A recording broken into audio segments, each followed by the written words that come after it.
From the clash of ancient shields to the roar of modern artillery, humanity's story is etched in conflict. Every battle, every skirmish, every strategic masterstroke has carved its mark upon the world we know today. We will journey across continents and centuries, from the deserts of Kadesh, where chariots once thundered, to the muddy fields of Europe, where empires were won and lost. We'll explore the pivotal moments that shaped nations, the brilliant tactics that turned the tide, and the incredible sacrifices made on the front lines. This isn't just about dates and names, it's about the pulse of combat, the weight of command, and the human stories behind the greatest struggles in history. Welcome to Battles Through History. Subscribe now and prepare to witness the past come alive like never before. Picture this. A decade has passed since the stunning Greek victory at Marathon, but the Persian Empire, the superpower of the ancient world, doesn't forget. They're coming back, and this time, it's not just for revenge, it's for total conquest. King Xerxes I, son of the previous invader Darius, has amassed an army so vast, so monumental, that ancient historians like Herodotus claimed it numbered in the millions. While modern estimates are more conservative, we are still talking about hundreds of thousands of soldiers and a fleet of ships that blacken the sea. Their target? The complete and utter subjugation of Greece, but standing in their path at a tiny sliver of land between mountain and sea is a small, desperate alliance of Greeks. They are hopelessly outnumbered, but they are ready to make a stand that will echo through eternity. The Greek city-states, often rivals, banded together in what was called the Hellenic League. They were realists. They knew they couldn't possibly face the full might of the Persian army on an open field. Their only hope was to play for time. They needed to slow down the Persian juggernaut, giving their navy a chance to prepare and allowing the city of Athens, a primary target, to be evacuated. The perfect place for this delaying action was a narrow coastal pass called Thermopylae, which literally means the hot gates, named for the nearby hot springs. This pass was a natural bottleneck, so narrow in places that only a handful of men could fight side by side. It was the ultimate force multiplier. And leading the small vanguard force of about 7,000 Greeks was the man whose name would become legend, King Leonidas of Sparta. With him were his personal guard, 300 of Sparta's finest warriors, the hoplites, men bred for war, chosen for their legendary discipline and absolute refusal to break. Imagine him, a stern, imposing figure in his iconic red cloak and bronze helmet, standing with his 300, gazing at the endless sea of Persian troops stretching to the horizon. They knew the odds, and they didn't flinch. For 2 straight days, the most powerful army on earth was brought to a grinding halt.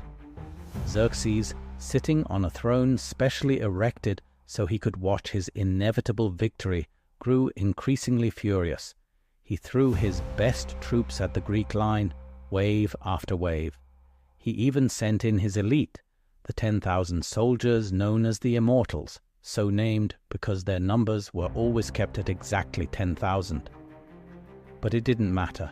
The Greek phalanx, a wall of overlapping shields and bristling spears, was unbreakable in the narrow pass. The Spartans, masters of this kind of warfare, were devastating. They would famously feign a retreat, luring the overconfident Persians into a disorganized charge, then suddenly turn, reform their line, and butcher them. The pass became choked with the bodies of the fallen Persians. Herodotus tells us that Xerxes leapt from his throne in rage and fear 3 times as he watched his elite troops get slaughtered by a handful of Greeks. The might of an empire was being held at bay by sheer Spartan will. But military history is filled with tales of what if, and often the deciding factor isn't a weapon, but a person. As Xerxes' frustration boiled over, a local man named Ephialtes saw an opportunity for personal gain.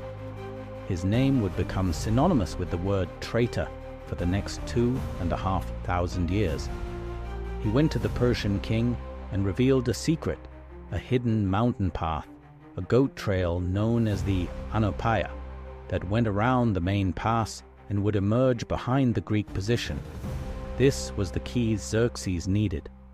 Under the cloak of darkness, he dispatched a large force, led by the commander Hydarnes and his immortals, to follow Ephialtes up the treacherous path.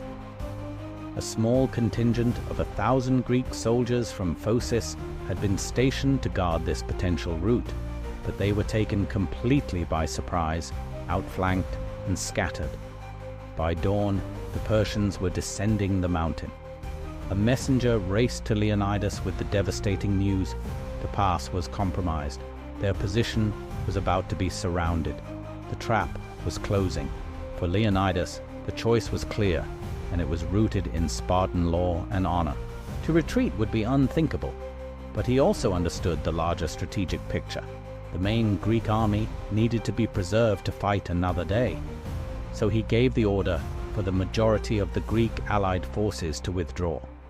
They had done their job. They had held the pass for 2 days, buying precious time. But he and his 300 Spartans would stay. They were not alone. A brave contingent of 700 Thespians, led by their commander Demophilus, refused to leave, choosing to share the Spartans' fate. A group of 400 Thebans were also compelled to remain. Their final mission was simple and brutal. Hold the pass to the last man, inflict as many casualties as possible, and die with honor, setting an example of courage that would ignite the spirit of all of Greece. They were no longer fighting for victory in this battle, but for the soul of their nation and the future of their world. The end came with a fury that matched their defiance.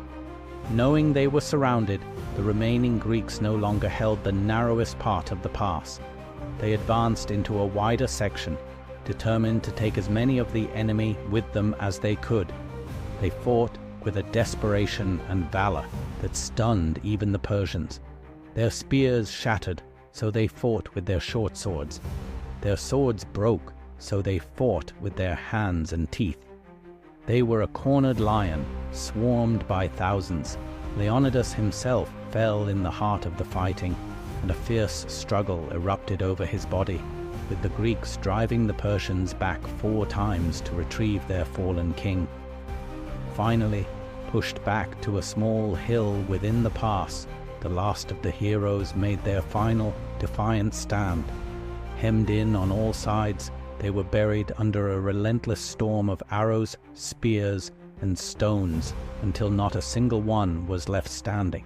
Every last Spartan, every last Thespian had fallen. So, was it a defeat?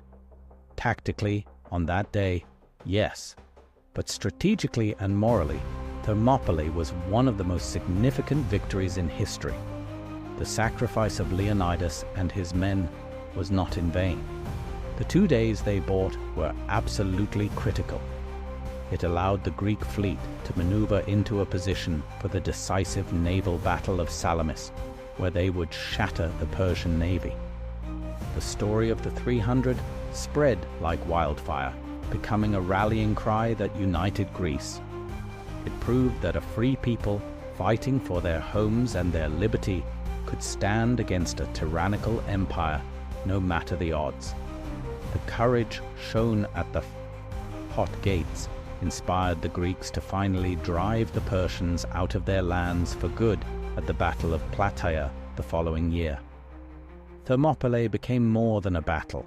It became a symbol, a timeless, powerful testament to courage, sacrifice, and the defiant defense of freedom against overwhelming tyranny. It's a story that has defined Western culture, reminding us that sometimes the greatest victories are forged in the fires of a noble defeat. Thank you for journeying with us through the echoes of history's most pivotal battlefields. We hope this exploration into the past has been as insightful for you as it was for us to create. If you enjoyed this deep dive, please show your support by hitting that like button. It truly helps us out. Share this video with any fellow history buffs you know, and if you haven't already, subscribe to our channel, Battles Through History, for more epic tales. Don't forget to ring the notification bell so you'll be the first to know when we march into our next chapter. We love hearing from you, so drop your thoughts in the comments below. Until next time, keep the spirit of exploration alive.